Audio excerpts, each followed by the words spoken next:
우리가 복음서를 읽으면서 꼭 머릿속에 생각해야 될 거, 우리 지난 시간에 얘기했습니다만, 주님을 따라다니던 일반 평범한 사람들은 예수님이 어떤 분이었으면 좋겠다. 또 바리새인들은 예수님은 보통 사람이 아니라 하늘에서 하나님께서 보낸 위대한 선생이다. 그리고 또 어떤 이들은 우리 예수님을 기아와 또 여러 가지 빈곤에서 해방시켜 주실 자다. 또 어떤 이는 정치적인 압박에서 구원해 주실 분이다. 또 어떤 분은 병에서 우리를 구출해 줄 분이다. 이런 어떤 예수님에 대한 기대들이 다 달라요. 그런데 우리가 복음서를 읽으면서 주님의 음성에 정말 마음에 새기면서 읽어야 될 것 같아요. 이렇게 사람들은 이렇게 다양하게 나에 대한 기대들이 있는데 너는 나를 누구라고 하느냐라고 했던 이 질문. 그때 베드로는 주는 그리스도시요 살아계신 하나님의 아들이십니다 라고 얘기했어요. 그 말이 함축하고 있는 뜻은 정말 많은 뜻이 있습니다. 주님은 구약 성경에서 예언된 바로 그 메시아시고, 그리고 그 메시아의 사역의 가장 중요한 사역은 우리를 죄에서 구원해 주실 것, 구원해 주시는 것이고, 또 살아계신 하나님의 아들이시다라는 얘기는 그리고 또 주는 그리스도라는 얘기는 예수님은 왕이시고 선지자시고 제사장이시고 그래서 그런 어떤 삼중적 직임을 가지고 우리의 구원을 완성시킬 수 있는 분이시다. 또 뿐만 아니라 그럴 능력이 있는 하나님의 아들이시다라는 이런 훌륭한 고백을 베드로가 합니다. 근데 이 고백은 우리 주님께서 말씀하시기를 너의 혈육에서 난 것이 아니라 성령으로 말미암지 않고서는 이런 고백은 할 수 없다라고 말씀을 했어요. 그래서 우리도 이 성경을 읽으면서 성령님이 우리와 함께 하셔서 예수님의 본 모습, 우리가 꼭 알아야 될 모습이 어떤 것인지 깨닫게 해주시고, 또 성령님이 우리 마음속에 역사하셔서 주님 앞에 올바른 고백을 할 수 있도록 정말 깊은 깨우침을 달라고 이 복음서를 읽어나가야 된다. 요걸 꼭 명심을 해주셨으면 좋겠어요. 자, 그러면 우리 지난 시간에 1절, 2절 말씀을 좀 했는데 우리 예수님은 아브라함과 다윗의 자손 예수 그리스도다. 그리고 2절에는 아브라함이 이삭이 낳고 이삭은 야곱을 낳고, 왜 이렇게 낳고 얘기들이 계속 많이 나오는가? 이스라엘 백성들이 가장 존경하는 두 사람이 있다면 첫째는 아브라함, 그리고 둘째는 이스라엘 왕들 가운데서 가장 훌륭하다고 얘기할 수 있는 다윗. 이게 이스라엘 백성들이 가장 존경하는 자들이에요. 그런데 우리 성경에는 아브라함에게도 하나님이 어떤 약속을 했냐면 너의 후손이 복의 근원이 되고 천하 만민이 너와 내 후손을 통해서 복을 얻게 될 것이다 라고 아브라함에게 약속을 했고요. 또 하나님께서는 다윗에게 어떤 약속을 했냐 하면은 내가 너를 위하여 집을 이루어 줄 것이고, 근데 그 집이 어떻게 이루어지냐, 다윗의 너의 몸에서 날짜를 통해서 너의 집을 이루는데 영원하고 견고한 집을 지어주겠다. 근데 다윗의 몸에서 날짜는 솔로몬이었습니다만 솔로몬이 견고한 집 진 건 아니거든요. 그러니까 이 다윗에게 얘기하는 그 너의 몸에서 날짜를 통해서 영원히 견고한 집을 져주겠다는 것은 예수 그리스도를 향한 얘기예요. 그래서 우리 이사야서 11장에 보면 이새의 줄기에서 한 아기가 태어나게 될 거다. 근데 그분이 바로 기묘라 모사라 전능자다. 그래서 이 다윗의 후손에서 날 자가 기묘고 무사고 전능자고 영원히 견고한 집을 세울 자니까 이스라엘 백성들은 메시아는 아브라함과 다윗의 자손에서 나야 된다라고 기대하고 있었어요. 그러다 보니 메시아는 대단히 뭔가 위대하고 그리고 정말 우리가 볼 때 딱 봐도 야 정말 메시아는 다르구나 어떤 이런 기대감을 이런 모습을 보여줄 자로 이스라엘 백성들은 기대했었습니다. 그런데 우리 예수님이 막상 이 세상에 오셨을 때 예수님의 모습은 어떠했냐? 우리 이사야 53장에도 나오듯이 마른 땅에서 나온 연한 줄기 같고 흠모할 만한 것이 없으며 사람에게는 실어버린 바 되었고 뭐 이런 존재로 오셨단 말이에요. 그리고 실질적으로 우리 예수님이 공생애를 시작할 때 보면 뭐 30년 동안 목수의 아들로 자랐고 나사렛에서 자라났고 그러다 보니 예수님의 제자가 되는 제자들 가운데서도 야 무슨 나사렛에서 선한 것이 날 수 있냐 메시아는 그런 데서 나올 분이 아닌데 저자가 어떻게 메시아냐 그래서 예수님을 메시아로서 인정할 수 없는 이런 고백을 하고 있다 이 말이죠. 그러니 예수님의 제자가 되는 사람들 가운데서 그러한데 일반 대중들은 어떠했겠습니까? 물론 예수님이 기적을 행하고 병든 자를 고치고 말씀을 외칠 때 정말 주옥 같은 말씀을 외치니까 근데 저렇게 좀 외모는 초라하지만 말씀은 훌륭하네. 별 볼 일 없어 보이는데 대단한 기적을 행하네. 뭐 이러면서 사람들이 놀래면서 혹시 메시아가 아닐까라는 생각들은 하지만 많이들 예수님에 대해서 오해하고 있었습니다. 그런데 이런 오해하고 있는 이스라엘 백성들에게 우리 마태는 메시아는 어떤 분인가, 과연 어떤 분인가 하는 것을 분명하게 가르쳐 주기 위해서 주신 복음서가 바로 이 마태복음이에요. 그래서 예수님은 너희들이 볼 때 예수님이 초라하게 보이고 나사렛 사람이고 별 볼 일 없어 보일런지 모르지만 뭐 마른 땅에서 나온 연한 줄기처럼 보일런지 모르지만 예수는 아브라함과 다윗의 자손이다. 이분이 예수 그리스도는 아브라함과 다윗의 자손이다. 너희들은 못 믿을지 모르지만 그러하다는 거예요. 그리고서 2절에서는 이제 아브라함의 후손들의 이름들이 쭉 나오는데 사실 아브라함의 아들들, 이삭의 아들들은 여럿이 있습니다만 아브라함의 아들 중에 한 명, 이삭만 언급하고 있고 이삭은 또 이삭 밑에도 에서가 있는데 야곱 하나만 언급하고 있고 야곱은 12아들을 가지고 있는데 유다 하나만 언급하고 있습니다. 바로 이것은 무엇이냐? 우리가 알다시피 아브라함은요,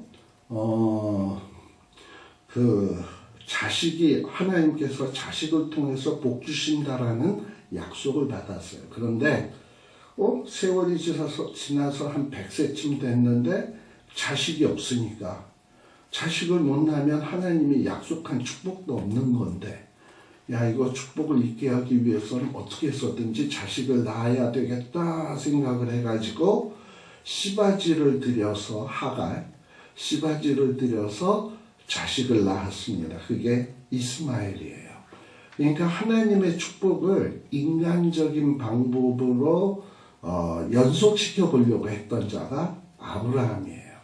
그런데 인간적인 방법으로 하나님의 축복을 연속시키려고 했던 이스마엘을 통해서 하나님은 메시아를 주시는 게 아니라 아브라함이 절대 애를 낳을 수 없는 나이 100세에 하나님은 이삭을 주시고 그 이삭을 통해서 메시아의 이 축복이 이어져 내려오도록 했다.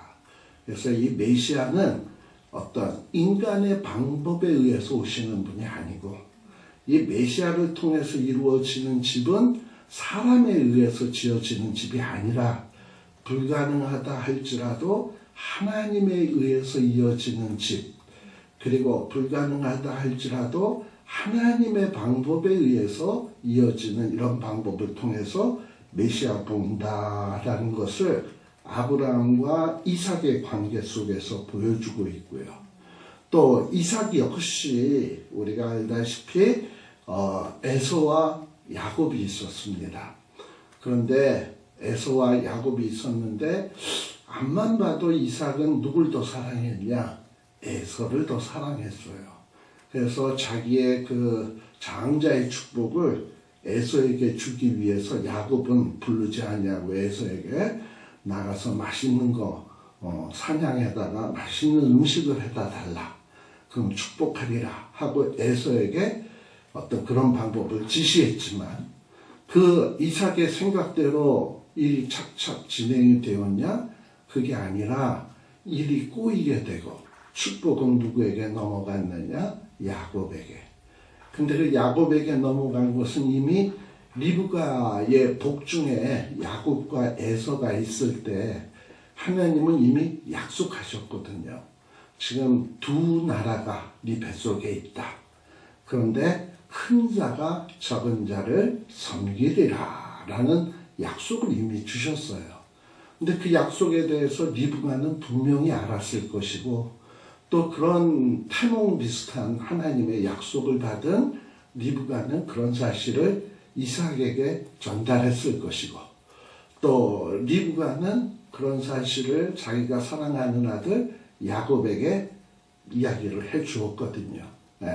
그렇다면 이런 약속을 전달받은 자들은 정말 하나님이 주신 계시대로 이루어지겠구나 하고 묵묵히 기다렸어야 되는데 이삭은 그런 하나님의 약속을 무시하고 에서에게 축복을 주려고 했고 그리고 또 야곱과 리브가는 하나님이 약속했으면 어련히 주실 터인데 이거를 그냥 조급증이 생겨서 아버지를 속이고 에서를 속이고 하는 방법을 인간적인 방법을 동원하긴 했지만 하나님이 이미 약속하신 대로 축복은 에서가 아닌 야곱에게 이어졌다. 이걸 볼 때 하나님의 집, 하나님이 보내신 메시아는 사람들에 의해서 되어지는 것이 아니라 하나님의 약속대로 되어지는 것이고 하나님의 방식에 의해서 되어지는구나. 물론 그 안에 인간의 어떤 장꾀들이 들어갔다 할지라도 하나님은 그런 방법을 통해서 역사하시는구나 라는 사실을 우리가 알 수 있습니다. 또 역시 유다 역시 어떠한 모습을 보이고 있는가.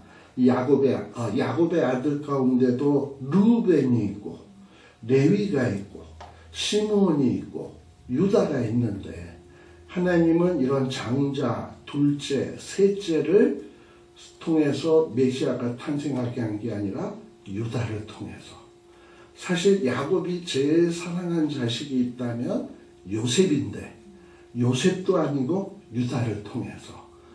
이런 걸 보면 하나님이 생각하는 것과 사람이 생각하는 것은 다르구나 라는 것을 알 수 있습니다. 그래서 지난 시간에 이런 얘기들을 좀 했고요. 오늘은 특별히 3절에 보면 이제 3절에 보면 누가 나오냐? 다말이라는 인물이 나오고요. 그 다음에 5절에 보면 라합이라고 하는 인물이 나오고요. 또 5절에 보면 보아스는 룻에게서 오벳을 낳았다 하면서 룻이 나오고요. 6절에는 다윗은 우리아의 아내에게서 솔로몬을 낳았다 하면서 예수님의 족보에 한 4명의 여자가 등장을 합니다. 첫 번째는 다말, 두 번째는 라합, 세 번째는 룻, 네 번째는 이름은 안 나옵니다만 우리아의 아내. 우리는 알죠. 그 이름이 뭔지. 바세바. 근데 바세바의 이름은 언급하고 있지는 않아요. 이렇게 4명의 여자 이름이 어떤 메시아의 족보, 왕의 족보, 이런 족보의 여자의 이름이 나온다라는 것은 이스라엘의 이런 족보 기록하는 데 있어서 극히 예외적인 거예요. 어떻게 이렇게 여자의 이름들이 메시아의 족보에 나오는가라는 거예요. 첫 번째 우리가 생각할 수 있는 것은 구원은 남자와 여자나 차별이 없다라는 걸 한번 생각할 수 있고요. 또 여기에 나오는 여자들의 공통점이 다 뭐냐? 첫째, 다말. 다말은 우리 창세기 38장에 보게 되면 이 유다가 가출을 해요. 자기네 그 가족들이 모여있던 이 대가족에서 이탈을 해가지고 딴 데로 가출을 한단 말이에요. 근데 누굽니까? 유다는 가출을 해서 어느 동네로 갔냐? 가나안이라고 하는 동네에 가서 가나안 여자와 결혼을 했습니다. 가나안 여자. 유다가 그랬어요. 그리고 애를 낳아가지고 오난 이러면서 여러 자식들을 낳아요. 그러다 보니 자기가 낳은 자식들도 또 누구와 결혼을 하냐면 가나안 여자와 결혼을 해요. 그래서 유다의 며느리였던 다말 역시 오리지널 이스라엘 사람이 아니라 가나안 여자다라는 것을 우리가 알 수 있고요. 또 라합이라고 하는 여자는 우리가 여호수아서에 보게 되면 이스라엘 백성들이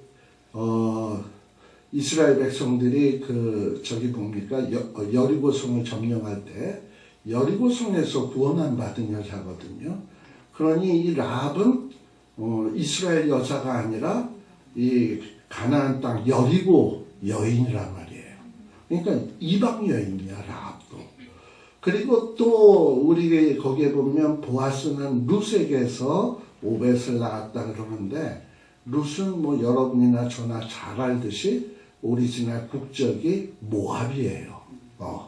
그러니까 이방 여인이에요. 특별히 이 모압은 신명기 23장 3절에 보면 모압이나 암몬 사람은 여호와의 총회에 들어오지 못한다 하고 배척의 대상이거든. 그런데 이런 여인 룻이 뭐냐면 이 메시아의 족보에 들어왔다. 그리고 또 하나 우리아의 아내. 우리아의 아내는 우리아는 우리가 잘 알다시피 햇사람인 거 잘 알고 있습니다. 우리아의 앞에는 항상 햇사람 우리아. 햇사람은 영어로는 히타이트족이에요. 그러니까 오리지널 이스라엘 사람이 아니고 이방 사람이었어요. 우리아는. 근데 귀화해서 이스라엘 사람이 된 거죠. 그리고 다윗의 어떤 경호부대, 군대의 높은 직책을 가진 자가 되었죠.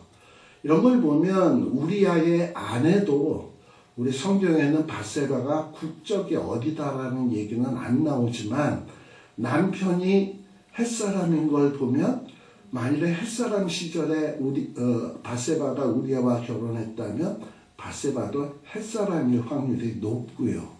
설사 이스라엘 사람이라 하더라도 햇사람과 결혼했다면 햇사람인 거지. 물론 이제 햇사람에서 이스라엘로 귀화했으니까. 이런 걸 보면 이 바세바도 이방과 굉장히 밀접하게 관련이 되어 있다. 근데 이렇게 이방 사람들이 이렇게 예수님의 족보에 다 나온다? 이거는 이스라엘 백성들에게는 굉장히 충격적이었습니다. 왜냐하면 이스라엘 백성들은 자기네들이 혈통적으로 선민이고 세계 여러 민족 가운데서 가장 뛰어나는 민족이라고 생각을 했어요. 근데 그런 이스라엘 민족 가운데서 메시아가 온다면 그 메시아는 더 대단하고 더 뛰어나고 더 택함받은 어떤 존재여야 되는데 이런 메시아의 족보에 이 정말 정체불명의 이방의 여인들이 막 등장을 한다? 이거는 충격인 거예요. 특별히 거기에 보게 되면 라합 같은 여자는 직업이 뭐냐? 기생입니다. 우리 오늘날 좋게 표현해서 우리 성경에서 기생입니다만 사실상 이 라합의 직업은 창기예요. 그런데 이거를 성경에서 잘 좋게 표현해가지고 희생으로 표현한 거지. 창기보단 희생이 낫나? 다 사실 도끼인 객긴인데 근데 아무튼 성경에서는 희생이라고 번역을 해놨단 말이지. 그러니까 이방 여자에다가 이방 여자, 보통 여자도 아닌 창기가 메시아의 조상? 이거는 무슨 커다란 망치로 이스라엘 백성들이 빵 맞은 충격적인 얘기가 되는 거예요. 라합이 메시아의 조상이라고? 말도 안 돼. 이제 이런 어떤 충격을 받게 되는 겁니다. 근데 이런 충격이 있을 것을 미리 알고 있는 마태가 어떻게 예수님의 족보를 이렇게 여인들의 이름을 넣어가면서, 또 이방 여인들의 이름을 넣어가면서 이렇게 언급할 수가 있는가? 또 이 4명의 여인은 사실 다 죄악과 좀 관련이 있어요. 첫 번째, 다말이라고 하는 여자. 다말이라고 하는 여자는 창세기 38장에 보게 되면 이제 남편이 일찍 죽고 자식이 없다 보니까 대가 끊기게 생겼어요. 그런데 유다가 이런 대가 끊기게 된 이 다말 남편의 이 가게에 이어지는 거에 대해서 별다른 조치를 안 하네. 그리고 형제들 오난 이런 자들은 그 동생 오난은 이 밧세바를 이용해가지고 성적인 어떤 쾌락만 누리고 책임 이행은 안 하는. 그래서 오난 같은 사람을 통해서 나온 용어가 오나니즘이라는 말이 나왔거든요. 일종의 자위 행위를 통해서 어떤 쾌감을 얻는 그런 용어가 오나니즘이라는 말이 나왔다고. 그러니까 이렇게 어떤 쾌락만 누릴 줄 알았지 책임 이행을 안 하고 있어요. 그러니까 여기에 대해서 이 답답하게 생각했던 다말은 어떤 일을 합니까? 창녀로 둔갑을 해가지고 아버지를 유혹해서 결국은 임신을 하게 되는. 물론 성경에 수혼제도라는 게 있죠. 그런 수혼제도가 있어서 그걸로 이해하려고 할 수도 있겠지만 그래도 상식적으로 다말이 정말 믿음이 있었다면 하나님이 어련히 알아서 해줄 텐데 굳이 창기로 가장해서 아버지를 유혹해서 그렇게 했다? 이건 뭔가 그래도 좀 이렇게 깨끗하지 못한 이런 모습을 보여주는 게 이 다말의 행동이었어요. 어쨌든 다말은 그러했어. 그리고 또 우리가 알다시피 라합은 아까도 얘기했지만 직업이 창기. 그러니 이스라엘 백성들에게 귀화하기 전까지는 라합의 삶은 그렇게 깨끗하다고 얘기할 수 없어요. 죄악과 밀접한 관련이 있었다라고 얘기할 수 있습니다. 그리고 마지막 우리아의 아내 밧세바는 우리가 잘 알다시피 어떻게 보면 다윗과 간음이라고 하는 무서운 죄를 저지른 자이고, 그리고 남편을 배신한 어떻게 보면 간부라고도 할 수 있잖아요. 근데 어떻게 이런 어떤 여자들에게서 메시아가 나오는가? 이건 너무나도 이스라엘 백성들에게는 충격적인 일이다라는 얘기입니다. 그럼 왜 하나님은 이런 방식을 취하시는가라는 거예요. 앞에서는 우리가 이 여자들이 나오는 것은 구원은 남자만 이루어지는 게 아니라 여자도 이루어진다. 그리고 여자도 메시아와 관련이 있다라는 얘기를 했었고요. 둘째는 구원은 메시아를 통해서 구원받는, 메시아를 통해서 은혜를 입는 사람들은 이스라엘 백성, 선민 이스라엘 백성들만이 아니라 이렇게 이방 사람들도 구원받을 수 있다라는 것을 보여주는 것이고요. 그리고 또 하나님의 메시아의 은혜를 입는 사람들은 의로운 자가 받는 것이 아니라 죄인들도 이렇게 하나님의 은혜의 혜택, 메시아가 주시는 이 은혜의 그 혜택을 받는다라는 것을 보여주기 위해서 이렇게 의도적으로 마태는 이 족보 사이에다가 이 4명의 여인들의 이름을 기록해 주고 있다라는 거예요. 그리고 이제 마지막으로 이 4여인에 대해서 하나 얘기할 수 있는 것은 이 여인들은 물론 여자고 어떻게 보면 죄와 관련이 있고 정말 사람들에게서 인정받지 못하는 연약한 사람들이지만 이 여자들은 각자의 삶에서 나름 최선을 다한 사람들입니다. 다말 같은 경우에 정말 우리 찬송가에도 나옵니다만 나의 영원하신 기업 생명보다 귀하다. 우리 하나님께서 여호수아 때 땅을 정복하고서는 각 가족별로 땅을 다 분배해 주었어요. 이 기업은 선물이고 또 어찌 보면 이 기업은 이스라엘 백성들이 감당해야 될 일감이에요. 이 기업을 중심으로 해서 땅을 정복해 나가는 이 사역을 감당해야 되는 일종의 그 땅은 베이스 캠프란 말이지. 그런데 이런 어떤 땅을 잃어버릴 위기에 처했을 때 다말은 그 땅을 잃어버리지 않기 위해서 최선을 다했어요. 창기로 변장을 했다. 그래서 임신을 했다. 남편이 죽었는데 이거는 어떻게 보면 간음죄로 돌에 맞아 죽을 죄예요. 가족에서부터 쫓겨날 수도 있는 아주 목숨을 잃을 수도 있는 아주 위험한 일임에도 불구하고 하나님이 주신 그 기업을 지켜야 되겠다 하고 목숨을 걸고 행동에 옮겼던 여자가 다말이다.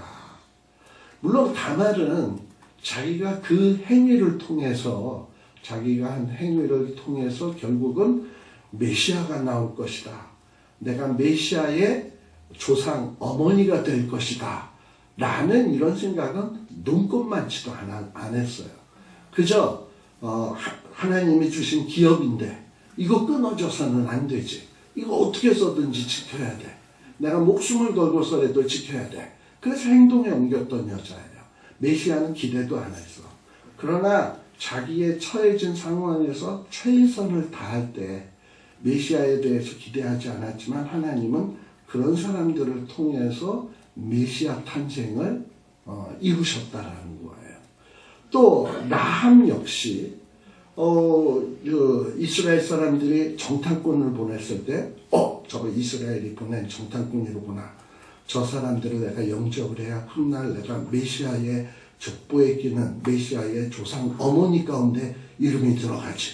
내가 저자들을 구원해줘야 마태복음에 내 이름이 들어가지. 이런 어떤 예측을 하고 라합이 그런 행동에 옮기지 않았어요. 나름대로 그 상황에서 이게 자기에게 최선이다라고 생각하는 대로 목숨을 걸고 자기네 행동에 옮겼던 거예요. 근데 하나님께서는 그런 라합의 행위를 통해서 이스라엘 이 정탐꾼들이 보호받게 됐고 여리고가 점령되게 하고 결국은 라합이 메시아의 조상이 되도록 하는 정말 예측 못한 일들을 하나님이 이루셨다라는 거예요. 또 우리 룻도 어떠하냐? 모압 땅에서 떠날 때 내가 이 모압에 있다가 그냥 우상이나 섬기고 있다가 죽겠지만 저 나오미를 따라가서 어머니의 하나님이 나의 하나님이 되고 어머니의 백성이 나의 백성이 된다고서 어머니만 또 쫄쫄 따라다니면 훗날 나는 마태복음에 내 이름을 남기리라. 뭐 이런 기대를 가지고 룻이 그렇게 행동을 했던 건 아니에요. 딱 봤을 때 어머님의 모습이 딱 하고 자기도 딱 하고 그런데 둘이서 힘 합해서 살면 뭔가 살 수 있을 것 같고 그래서 어떤 어머니에게 충성을 했고 또 말로만 충성이 아니라 정말 베들레헴에 돌아왔을 때는 어머니를 먹여 살리기 위해서 이삭 주우러 나갔고 열심히 이삭 주었고 뭐 이러던 과정에 보아스를 만났고 결국은 메시아를 낳는 영광에 이르게 되었고 마태복음의 족보를 남긴 거라 이 말이에요. 그래서 이 지금 나오는 물론 이제 여기에서 밧세바는 조금 예외예요. 이렇게. 근데 이런 여인들이 보면 자기 일에 어려운 상황이 있지만 최선을 다하니까, 물론 그들은 예측하지 않았지만 하나님은 그들의 행동과 그들의 마음과 그들의 했던 일들을 통해서 하나님은 놀라운 일들을 이루어 가고 있다라는 겁니다. 어쩌면 이것은 오늘날 저와 여러분에게도 마찬가지가 아닐까 싶어요. 뭐 우리가 이렇게 거울을 보면 야, 너 어떻게 이렇게 세계에서 제일 미인이냐, 또 내가 이렇게 뭐 보면서 넌 어떻게 이렇게 머리가 좋냐, 넌 세계에서 최고구나, 이런 생각 드나요? 안 들잖아요.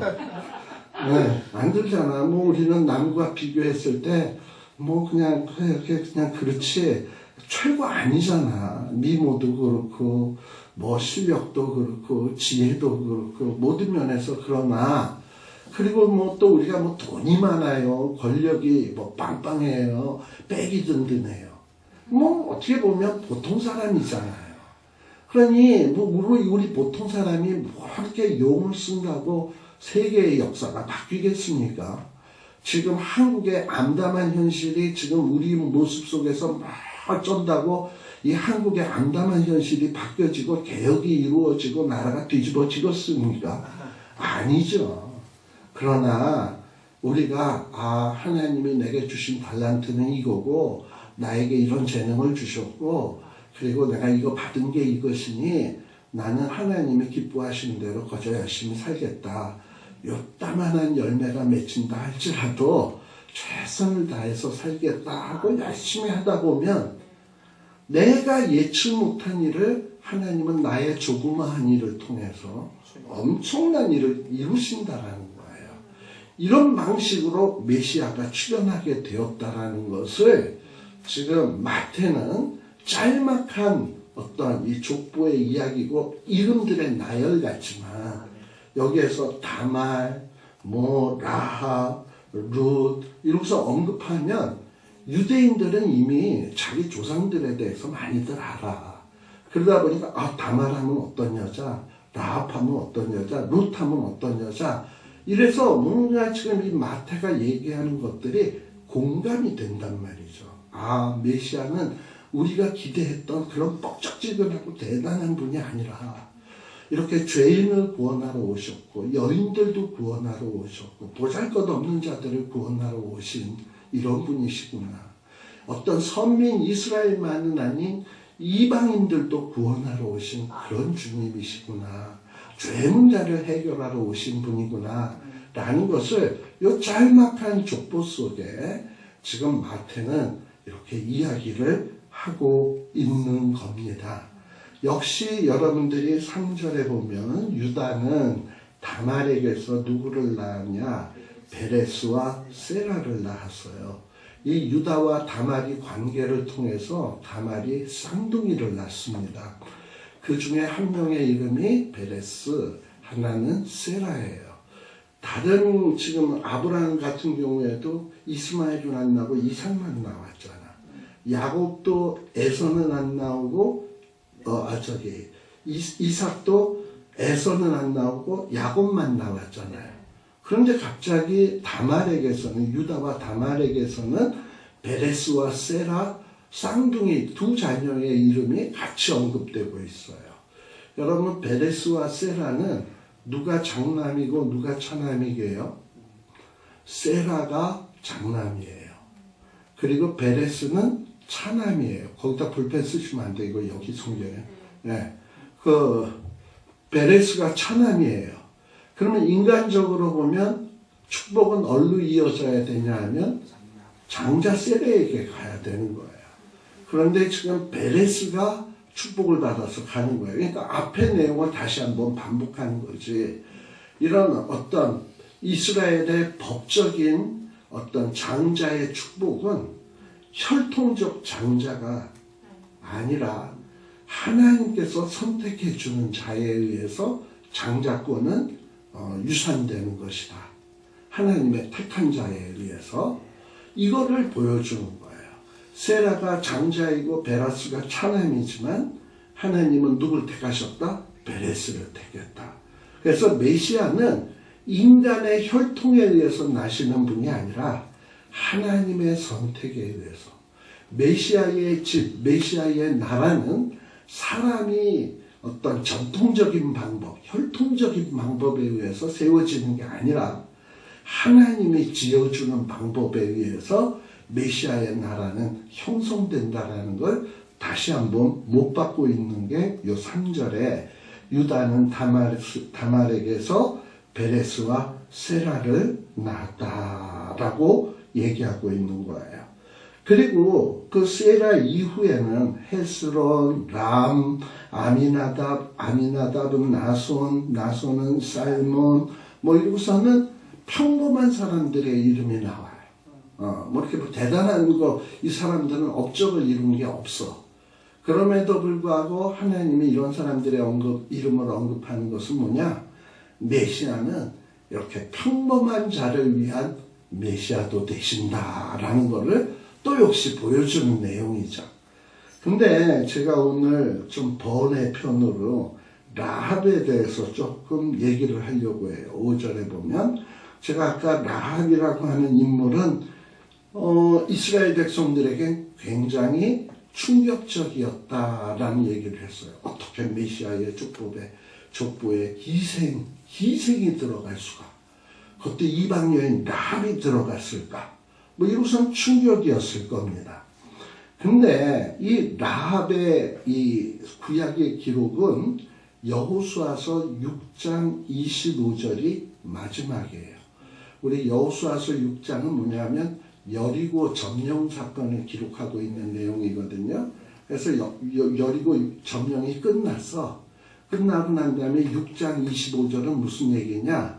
이렇게 여리고가 점령당했지만 희생 라합과 그리고 그 집에 온 집안 식구들이 구원받았더라 라는 얘기로 끝나는 것이 6장 25절이에요. 여호수아.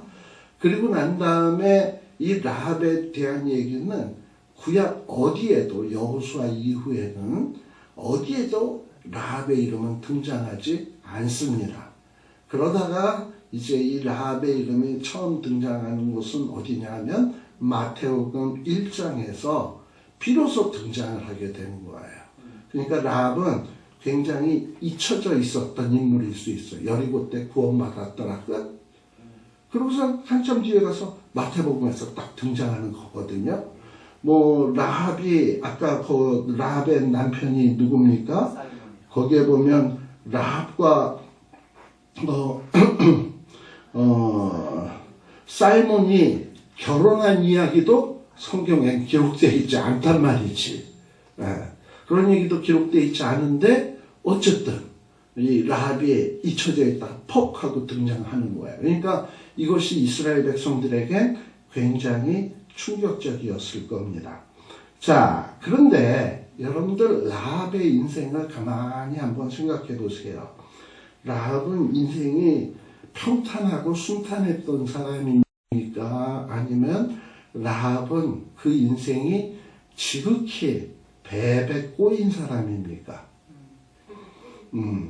만일에 순탄했다면 라합이 희생이 될 이유가 없죠.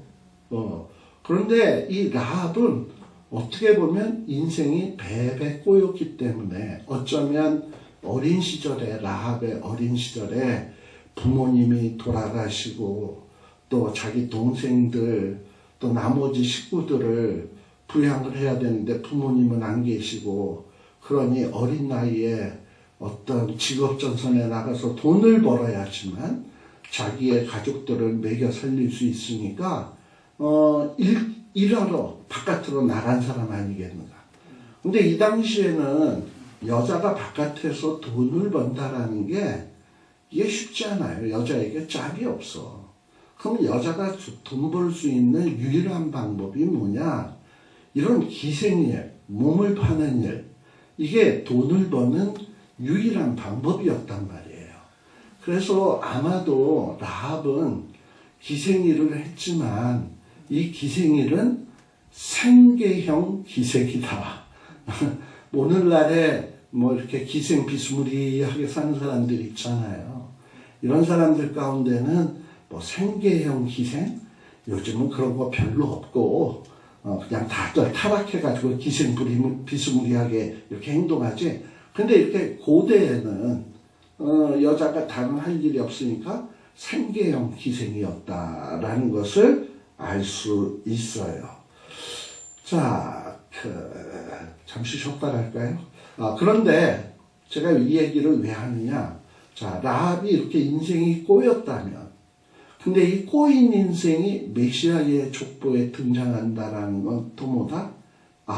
메시아는 꼬인 인생을 위한 메시아이시기도 하구나라는 어떤 이런 의미도 줄 수 있다는 겁니다. 우리 잠시 쉬었다가 우리 시작하도록 하겠습니다.